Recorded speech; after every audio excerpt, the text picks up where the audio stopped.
తిరుమల తిరుపతి దేవస్థానంలో బయటపడుతున్నటువంటి అక్రమాలు భక్తులకు కన్నీళ్లు పెట్టిస్తున్నాయి. దేవదేవుణ్ణి పూజించడానికి దేశ విదేశాల నుంచి తరలి వస్తూ కోట్ల రూపాయల విరాళాలు ఇస్తూ స్వామివారిని నిత్యం కైంకర్యాలతోటి ముంచెత్తేటటువంటి భక్తులకు ఇక్కడ ఉండేటటువంటి అవినీతి, అక్రమాలు, లోపభూయిష్టమైనటువంటి విధానాలు ఆవేదనకు గురి చేస్తున్నాయి. ఒక పాటలో చెప్పినట్లుగా ఉన్నావా అసలు ఉన్నావా, ఉండి కళ్ళు మూసుకున్నావా అన్నట్లుగా ఈ దేవస్థానం పరిస్థితి తయారైందనే చెప్పాలి.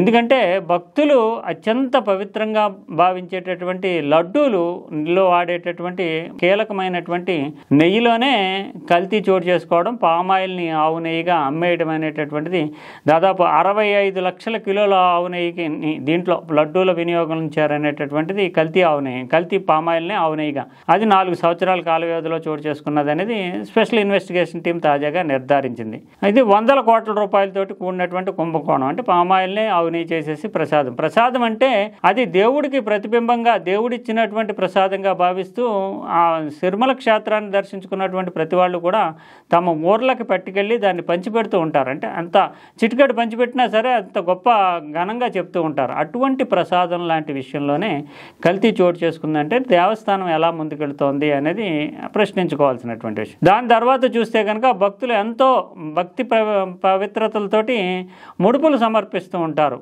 నిలువు దోపిడీ అంటూ పైనుంచి కింద వరకు ఏమైతే ఉన్నాయో శరీరం మీద అన్ని ఆభరణాలను ఇచ్చేయడం కానీ, తలనీలాలు మొదలు తాము ముడుపు కట్టినటువంటి మొత్తాలను ఇచ్చేయడం కానీ ఇవన్నీ స్వామివారి హుండీలో సమర్పిస్తూ ఉంటారు. అటువంటి స్వామివారి హుండీ అంటే దేవుడికి భక్తులు ఇచ్చేటటువంటి విరాళం కానుక ఏదైతే ఉందో హుండీ లెక్కింపులు చేసేటటువంటి పరకామణిలోనే చోరీలు జరగడము, చోరీలకు సంబంధించినటువంటి వ్యక్తి కోట్ల రూపాయలు ఆర్జించడము, తానే విరాళం ఇస్తాను దేవస్థానానికి అని చెప్పడము, ఈ ఉదంతంలో క్రైమ్ తీవ్రత పెరగడంతో ఆ ఇన్వెస్టిగేషన్లో కంప్లైంట్ ఎవరు చేశారో ఆయన చనిపోవడం, మరణించడం అనేది జరిగింది. అనుమానాస్పదమైనటువంటి మృతిగా అది ఉంది.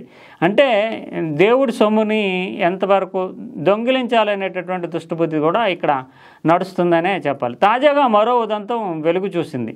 ఇది చూస్తే కనుక మరి అంటే ప్రముఖులు అంటే సాధారణంగా తిరుమల తిరుపతి దేవస్థానం దృష్టిలో గవర్నర్లు, జడ్జెస్ అంటే న్యాయమూర్తులు, మంత్రులు, ఆ పైన ఉండేటటువంటి స్థాయి ముఖ్యమంత్రులు ఇలాంటి వాళ్ళని ఒక విఐపీలుగా భావిస్తూ ఉంటారు. రాష్ట్రపతి కానీ, ప్రధానమంత్రి కానీ, కేంద్ర మంత్రులు కానీ ఇలా విఐపీ అంటే ఒక ప్రోటోకాల్ ఉంటుంది. ఆ స్థాయి వాళ్ళు తిరుమల తిరుపతి దేవస్థానాన్ని సందర్శించుకున్నప్పుడు వాళ్ళకి దేవస్థానం నుంచి ఆశీర్వచనంగా, గౌరవ సూచకంగా పట్టు వస్త్రాన్ని కప్పడం అనేటటువంటిది ఉంది. దేవుడు ఎక్కడైతే ఉంటాడో తమ ఇండ్లలో తిరుమల తిరుపతి దేవస్థానం నుంచి తెచ్చుకున్నటువంటి దాన్ని ఆ దేవుడి మండపాల్లో పెట్టడం అనేది ఆనవాయితీగా ఉంటుంది. అంతటి పవిత్రత ఉండేటటువంటి పట్టు వస్త్రాల కంటే పట్టు వస్త్రం దానికి సంబంధించి కూడా పెద్ద కుంభకోణం చోటు చేసుకోవడం అనేది తాజాగా వెలుగు చూసింది. ఇది ఏ ప్రభుత్వానికో కూడా అంటగలపలేము. లడ్డూ కల్తీకి సంబంధించి అయితే వైఎస్ఆర్ కాంగ్రెస్ ప్రభుత్వం అక్రమాలు చేసిందని తేటతెల్లమవుతుంది. అలాగే చూస్తే కనుక పరకామణి చోరీ విషయంలో కూడా వైఎస్ఆర్ ప్రభుత్వం దాన్ని తిమ్మిని బొమ్మ చేసి మసిపూసి మారేడుగాయ చేసిందనేది అర్థమవుతుంది. కానీ ఈ ఉదంతానికి వచ్చేటప్పటికి మాత్రము పట్టు వస్త్రాల కుంభకోణం సంబంధించి మాత్రము 2015 నుంచి ఇప్పటి వరకు కూడా 2025 వరకు కూడా ఈ ఉదంతం చోటు చేసుకుంది. అంటే 2015లో అప్పట్లో తెలుగుదేశం ప్రభుత్వం ఉంది, 2019లో వైఎస్ఆర్సీపీ ప్రభుత్వం వచ్చింది, మళ్ళీ తెలుగుదేశం ప్రభుత్వం వచ్చింది. అంటే ఈ అన్ని ప్రభుత్వాలతో సంబంధం లేకుండానే ఈ కుంభకోణం చోటు చేసుకుంది. ఏంటి కుంభకోణం విషయం సారాంశం అంటే స్వామివారికి సమర్పించేటటువంటి ఈ పట్టు వస్త్రాలు స్వామివారి తరపున ప్రముఖులకి వేదాశీర్వచనం ఇచ్చేటటువంటి వాళ్ళకి సమర్పించేటటువంటి ఈ పట్టు వస్త్రాన్ని మల్బరీ అంటే స్వచ్ఛమైనటువంటి మల్బరీ సిల్క్తో తయారు చేస్తారు. అది చాలా తేలికపాటితోటి దాని దీర్ఘకాలిక నాణ్యత కలిగి మన్నిక కలిగినటువంటిది. అది స్వామివారి యొక్క కానుకగా భావిస్తూ ఉంటారు. మల్బరీ సిల్క్ తోటి స్వచ్ఛమైన మల్బరీ సిల్క్ తో తయారు చేస్తారు. అయితే ఇప్పుడు ఇక్కడ కుంభకోణం ఏంటంటే మల్బరీ సిల్క్, పట్టు అనేటటువంటి పదాలను పక్కన పెట్టేసి పాలిస్టర్ తో తయారు చేసినటువంటి వస్త్రాలని ఆ కలర్ వచ్చేటటువంటి పాలిస్టర్ తోటి తయారు చేసి వాటిని విఐపీలు ప్రముఖులకి అంటే గవర్నర్లు, రాష్ట్రపతులు, లేదంటే ముఖ్యమంత్రులు, మంత్రులు వీళ్ళందరికీ కూడా ఆ వాటిని గడిచినటువంటి 10 సంవత్సరాలుగా ఇచ్చేస్తున్నారు. ఇది ఎలా జరిగింది అంటే నగరికి చెందినటువంటి ఒక కంపెనీకి ఈ కాంట్రాక్ట్ ఇస్తున్నారు 2015 నుంచి. అయితే పోనీ ఇది ఏమన్నా తక్కువగా అంటే తక్కువ స్థాయిలో ఏమన్నా డబ్బులు పొదుపు చేయడానికి చేస్తున్నారంటే అదేమీ లేదు. సాధారణంగా ఈ పట్టు వస్త్రం అంటే చిన్నది పట్టు వస్త్రం 350 రూపాయలకి బహిరంగంగానే మార్కెట్లో దొరుకుతుంది. కానీ దేవస్థానం మాత్రం ఇదే పట్టు వస్త్రానికి విఐపీల పేరు చెప్పి 1390 రూపాయలు అంటే దాదాపు 1400 రూపాయల మేరకు ఖర్చు పెడుతూ ఈ ఒక్కొక్క పట్టు వస్త్రానికి ఖర్చు పెడుతుంది. అది వాస్తవికంగా ఫీల్డ్లోకి వెళ్ళి మామూలు మనం వ్యక్తులు మనలాంటి వాళ్ళు కొనుక్కుంటే టాప్ క్వాలిటీతో కూడినటువంటి పట్టు వస్త్రము 350కి దొరుకుతుంది.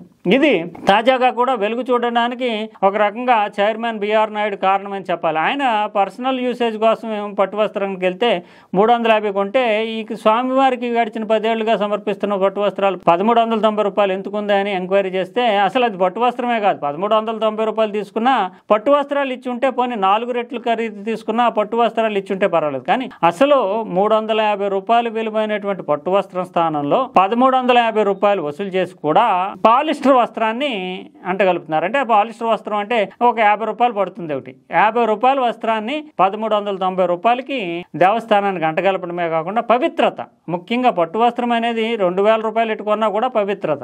300 రూపాయలకు దొరికేటటువంటి పట్టు వస్త్రాన్ని 1350 రూపాయలు కొనడం ఒక అక్రమం అయితే 1350 రూపాయలు తీసుకున్నా కూడా నాణ్యమైనటువంటి మల్బరీ సిల్క్ తో కూడిన పట్టు వస్త్రం కాకుండా కేవలము పాలిస్టర్ తోటి ఆర్టిఫిషియల్ గా తయారు చేసే దాన్ని ఆ పట్టు వస్త్రం అనే పేరుతోటి ప్రముఖులకి కప్పెడుతూ 10 సంవత్సరాలుగా తమ దారుణాన్ని అక్రమాన్ని కప్పుపుచ్చుకుంటూ వచ్చింది దేవస్థానం. దీని మీద ఎవరిని శిక్షించాలి? తాజాగా చూస్తే కనుక ట్రస్ట్ బోర్డు ఇప్పుడు మేల్కొని ఏసీబీ ఎంక్వైరీకి ఆదేశించింది. కానీ ఇంతకాలము దేవుడి యొక్క పట్టు వస్త్రాలుగా భావిస్తూ తీసుకున్నటువంటి విఐపీలు దీన్ని ఎవరు చెకింగ్ కూడా చేయరు. ఎందుకంటే ఆ పవిత్రమైనని ఎవరు కూడా క్వశ్చన్ చేయరు కనుక తీసుకువెళ్ళి చాలా మంది తమ మందిరాల్లో పెట్టుకుంటారు. అటువంటి పట్టు వస్త్రాల్లోనే ఇంత పెద్ద కుంభకోణము 10 ఏళ్లలో దాదాపు 55 కోట్ల రూపాయలు. అంటే ఇది చాలా పెద్ద విఐపీలకే సమర్పిస్తారు కనుక తక్కువ సంఖ్యలోనే రోజుకి 10 మందికి మించి ఉండవు సాధారణంగా. ఈ స్థాయిలో 54-55 కోట్ల రూపాయలు కుంభకోణానికి పాల్పడ్డారు. అంటే వీలున్న ప్రతి చోట కూడా తినేయాలనేటటువంటిది దేవస్థానం యొక్క ప్రయత్నంగా ఒక పవిత్రత కానీ స్వామివారి పట్ల భక్తిభావం కానీ ఏమీ లేకుండా సిబ్బంది ఉద్యోగులు అందరూ కూడా దారుణానికి పాల్పడుతున్నారని మనం చెప్పాల్సి ఉంటుంది. ఎందుకంటే ఎక్కడో చోట చెక్ పాయింట్ పడలేదంటే చాలా మంది అంటే అందరూ పాల్పడుతున్నారని చెప్పకపోయినప్పటికీ కొందరు అక్రమాలు చేస్తున్నా ఉన్నతాధికారులు చూస్తూ వదులుతున్నారు అనేది స్పష్టంగా అర్థమవుతుంది. ఇంత పెద్ద దేవస్థానం 15,000 మంది ఉద్యోగులు పనిచేస్తున్నారు, 21,000 కోట్ల రూపాయల డిపాజిట్లు ఉన్నాయి. ఇంతటి పెద్ద ఆదాయం కలిగినటువంటి 4 కోట్ల రూపాయల మేరకు ఉండి ఆదాయమే ప్రతిరోజు ఉంటుంది. ఇటువంటి ఇంతటి పెద్ద ఆలయానికి ఇంతటి అరాచకం చోటు చేసుకుంటుందంటే కఠినమైనటువంటి చర్యలు తీసుకోకపోతే కనుక మరింతగా పెచ్చరిల్లిపోయేటటువంటి అవకాశాలు ఉన్నాయి. ఖచ్చితంగా ఇప్పటికైనా దేవస్థానం కళ్ళు తెరిచి కేవలం పాతుకుపోయినటువంటి ఉద్యోగులు వాళ్ళు శాశ్వతంగా అక్కడ తిష్ట వేసి దేవుడి పట్ల పవిత్ర భావం లేకుండా భక్తుల్లోనే విశ్వాసం సడిలిపోయేటటువంటి సన్నగిల్లేంతటి దారుణాలకి పాల్పడడం అనేటటువంటిది తిరుమల తిరుపతి దేవస్థానం చరిత్రలోనే ఒక దురదృష్టకరమైనటువంటి ఘట్టంగా మాయన మచ్చగా మనం చెప్పుకోవాలి.